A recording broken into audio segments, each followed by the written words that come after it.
යකෝ තාම දණ්ඩ ඇඳ නැද්ද? හරි. ආගනින්. සාමාන්‍ය ඔයගොල්ලන්ට ෆිසික්ස් කිව්ව ගමන්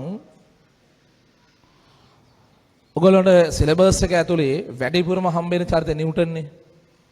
අගහරියට යද්දින ඔය පදාර්ථ විකිරණ වගේ පඩම් වල තමයි අයින්ස්ටයින් හම්බෙන්නේ. તો ඒ දෙන්නගේ වඩා පොර කවුද කියලා නිකන් තෝරන්න ගියොත් එහෙම ගොඩාක් අය කියයි අයින්ස්ටයින් කියලා.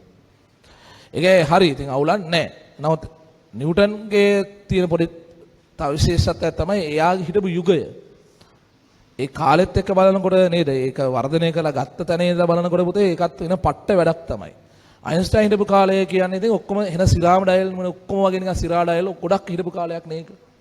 ඒකෙන් කියනවා අයින්ස්ටයින්ගේ මේ தත්ත්වයට පොඩි හරි ඩැමේජ් එකක් වෙනව නෙමෙයි. නමුත් මම මේ කියන්නේ. හැබැයි මේ නිව්ටන්ගේ නියම තුන ගන්නකො.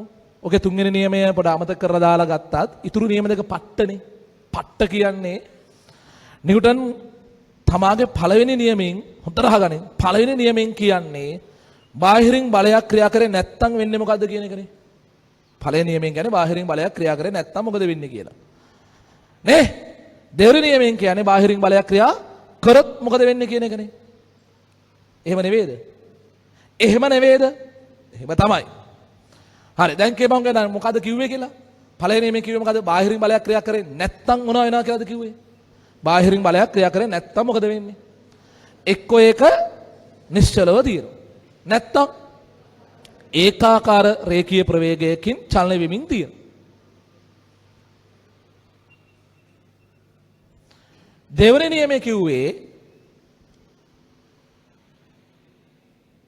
නියමයේ කිව්වේ බාහිරින් බලයක් ක්‍රියා කරොත් වෙන දේ පොර එතන කිව්වේ නම් ඉතින් බාහිරින් බලයක් ක්‍රියා කරොත් ගම්‍යතාව වෙනස් වෙනවය.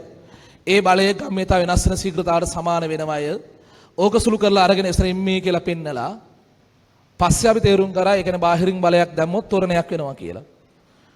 හරි? බාහිරින් බලයක් දැම්මොත් තොරණයක් වෙනවා කියන තැනට අපි ආවා. ඊතරේ පළවෙනි නියමෙන් තනිකරයක් කවර් කරනවා ස්ථිති විද්‍යාව.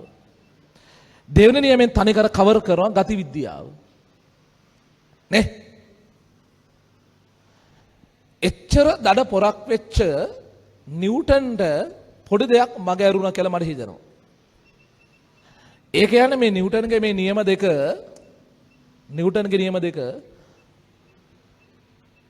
භ්‍රමණ චලිතයට ගලපවන්න පුළුවන්.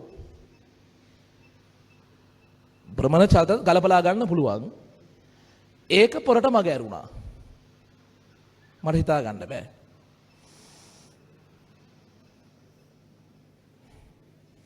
මන් දැන් සූදානම් වෙන්නේ නිව්ටන්ට මග ඇරිච්ච කොටස